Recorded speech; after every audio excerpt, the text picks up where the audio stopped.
আমরা হইলাম বাঙালি, আলু ভর্তা আমাকে সবারই কিন্তু অনেক পছন্দের একটা খাওন।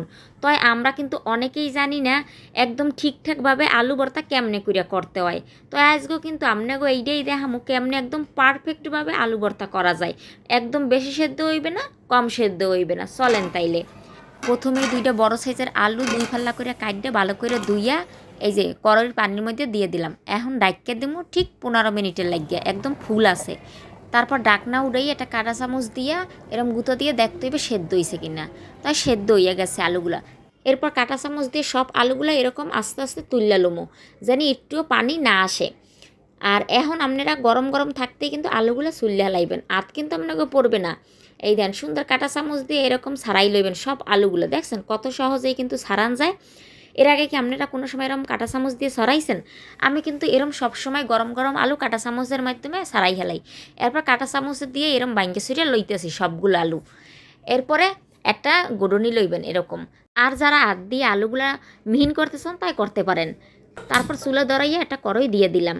এরপর দিয়ে দিলাম সরিষার তেল। আর 3টা পেঁয়াজ কুচি করে লইছে হিয়া দিয়ে দিলাম। আর 5 থেকে 6 কোয়ার মতো রসুন কুচাই লইছে হিয়া দিয়ে দিলাম। এখন এটা ভালো করে বাইজা লমো। অনেকে কিন্তু আলু ভর্তায় রসুন দেন না, তবে আমি কিন্তু সবসময় রসুন দিই, খাইতেও ভালো লাগে আর একটা ঘেরানো আসে। আপনারা যারা কোনো সময় রসুন দেন নাই তারা কিন্তু অবশ্যই দেবেন।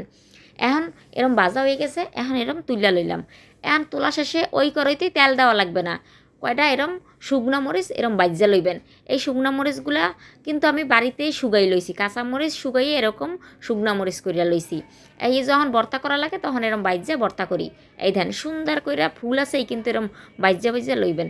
আর এখানে এখন 7টা মরিচ দেবো। মরিচগুলো কিন্তু অনেক জাল আছে, আপনারা যারা আরও জাল খাইতে চান আরও জাল খাইবেন। এরপর দিয়ে দিলাম একটু লবণও। এখন সবগুলো কিন্তু এরকম বাইঙ্গে ছড়াইলাম, দেখছেন শুকনো মরিচগুলো দেখেন কীরকম মস মস মস মস করে ভাঙতেছে। আমার যে কি ভাল লাগতেছে আমি কী কম, এই শুকনো মরিচের মস মস করে ভাঙার শব্দটা আমার অনেক বেশি ভাল লাগে। এরপর ভালো করে একদম মাখবেন এখন। এক আর হাতে কিন্তু অবশ্যই আপনারা একটা গ্লাভ পরে লইবেন যাকে হাত জলে।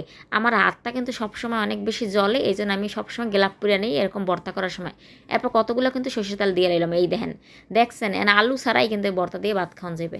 এরপর সেই ভর্তা করা আলুগুলো এর মধ্যে দিয়ে দিলাম। এখন কিন্তু সব থেকে গুরুত্বপূর্ণ কাজটা ভালো করে এই মশলাটার লাগে এখন আলুগুলা ভালো করে মাখাইতে হইবে। এই লেগেই কিন্তু হাতে গ্লাভটা পরছি, কারণ এখন কোনো কাঁটা চামচ গোটনি কোনো দিয়ে কাম হবে না, হাত দিয়েই ভর্তাটা করতে হইবে যদি পারফেক্টভাবে আর মজাদার আলু ভর্তা খাইতে চান। আমার আলু ভর্তাটা কেমন হইলো আর কার কার খাইতে মন চাইলো অবশ্যই কিন্তু কমেন্ট করে জানাইবেন।